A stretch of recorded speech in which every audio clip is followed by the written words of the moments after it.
વાત હવે ગિરનારની અનોખી જ પરિક્રમાની ગરવા ગઢ ગિરનારની દૂધધારા પરિક્રમાની, જ્યાં ગિરનારની તળેટીમાં પરંપરાગત દૂધધારા પરિક્રમાનું આયોજન આજે થયું અને છેલ્લા 72 વર્ષોથી અવિરતપણે જેઠ વદ 11ના અવસરે આ પરિક્રમાનું આયોજન થતું હોય છે। ભવનાથમાં સ્થિત અહીં કરમણ ભગતની જગ્યાએથી આ પરિક્રમાની શરૂઆત થતી હોય છે અને પદયાત્રીઓ ગીર અભયારણ્યમાં આ પરિક્રમા કરતા બોરદેવી સુધી જતા હોય છે, જ્યાં પરિક્રમા પથ પર દૂધની ધારા કરવામાં આવે છે। આપને પણ જણાવીએ કે છેલ્લા 7 દાયકાથી ચાલતી આ અવિરત પરંપરા વરસાદી માહોલમાં પણ ક્યારે બંધ નથી રહી। આ દૂધધારા એક ધાર્મિક છે અને અમારે રબારી સમાજથી ભવનાથ નેહાળામાં બધા દૂધ આપે છે અને પરિક્રમા કરે અને બધા દૂધ ઉપાડીને જાય। કાવડ એક ભેગી હોય અમારે ને 100 લીટર દૂધ હોય છે। દૂધની પરિક્રમા થાય છે। ઘણા ભવનાથના તમામ સમાજ આ પરિક્રમા અમારે કરે છે। વૈદિક મંત્રોચ્ચાર સાથે યાત્રાની થાય છે શરૂઆત અને પછી ગિરનારની પરિક્રમાના માર્ગ ઉપર જ આ યાત્રા આગળ વધે છે। રસ્તામાં આવતા તમામ મંદિરોમાં પણ દૂધનો અભિષેક થાય છે। માલધારી સમાજ માટે આ યાત્રાનું એક વિશેષ મહાત્મ્ય રહેલું છે। ગિરનારની આસપાસ વસતા માલધારી સમાજના લોકો, વિશ્વ હિન્દુ પરિષદ સહિત વન વિભાગના લોકો પણ અને સ્થાનિકો પણ આ પરિક્રમામાં જોડાયા હતા।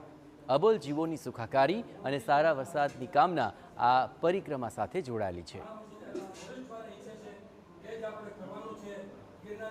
રબારી લોકો નેશના અમારે અને ગામ લોકો સાધુ સમાજ બધે સાથે હતું। એ સમયથી અમારે પરિક્રમા દૂધધારાની ચાલુ છે અને આ વરસાદ સારો થાય એની માટે કે આ ભાઈ દૂધધારા આપણે ચાલુ કરીએ એટલે વરસાદ સારો થાય।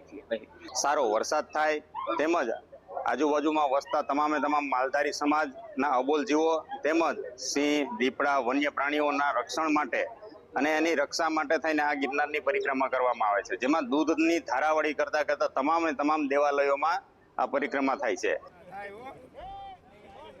તો પરિક્રમા માટે વન વિભાગ માટે તમામ પ્રકારની સુવિધા પૂરી પાડવામાં આવે છે। દૂધધારા પરિક્રમા દરમિયાન હર હર મહાદેવ અને જય ગિરનારીના નાદથી આ પરિક્રમા પથ ગુંજી ઉઠે।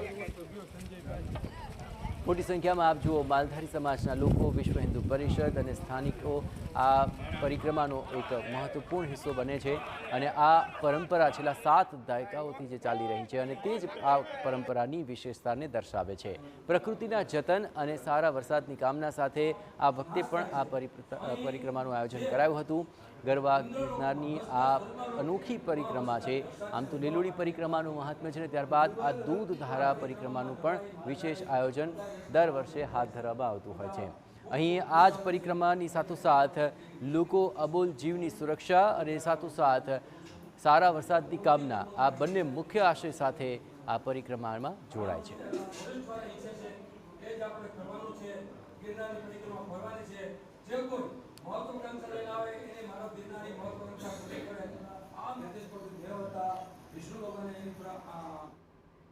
અને આજે 7:56 મેઘ પ્રહાર જોવાનું ચૂકશો નહીં, કારણ કે અઢળક મુશ્કેલીઓ આવી છે। મુશ્કેલી છે અપાર।